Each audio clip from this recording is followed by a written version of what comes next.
sins you can't confess. Did you ever imagine, going back, say, 4 or 5 years ago, that you would become such a major star, for instance, in France?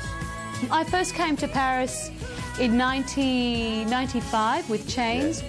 A couple of years later, I was asked by James Horner and Jim Steinman to record the soundtrack to The Mask of Zorro, the Antonio Banderas Zeta Jones film. Yeah. That was a thing that really made France sit up and listen, and it's kind of been a steam engine ever since. There's kind of been 5 or 6 songs in the top 5 since then, and an enormous amount of album sales. And Well over the million mark, in France alone. Now, you've more or less made your home France at the moment. You've got the I don't normally do this. Got the boyfriend over there, right? Yeah. We're going to be parents in November, which is very, very exciting. Hence the extra weight on the bust area and a little bit on the stomach. I'm going to try and sit up and give you a little bit of a look, but there's the bump. An Italian love song. Now listen, just getting back to the concert this afternoon. Now I've heard a rumour, and I guess you're not allowed to give it away, but there is a chance you'll be doing a duet. Yeah, it's a rumour.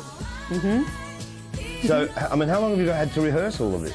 Oh, you don't. It's one of those things that you kind of, you speak about a little bit, but at the end of the day, as to what happens with it, everybody flies by the seat of their pants. I mean, the excitement in London now is just building by the minute, What's the feeling like over in Paris? I think the Parisians are very curious about it, very interested in it, and I think that once the event takes place, you will see a bunch of very, very happy people that will be more than willing to participate, and certainly very happy about what the whole thing is about. Well, it's very exciting. Now, I believe that there's an album coming out at the end of this year. Correct. Album and Baby in November. How's that?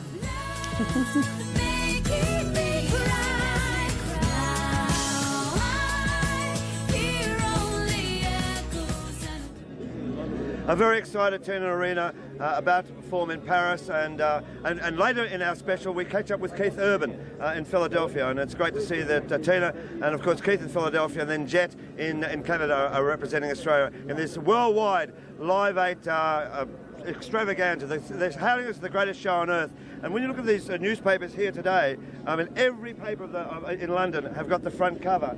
And as Bob says, it's a long walk to justice.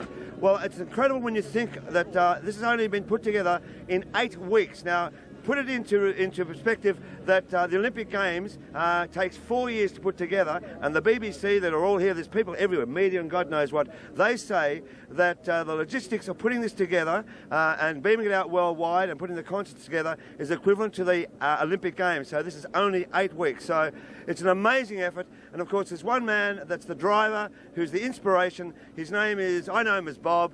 We all know him as Bob Geldof. He is known sometimes as Sir Bob. He hates the Sir Bob. Anyhow, I got down on my knees and curtsied to him, and this is the interview I got with Bob. Sorry, Bob, Sir Bob.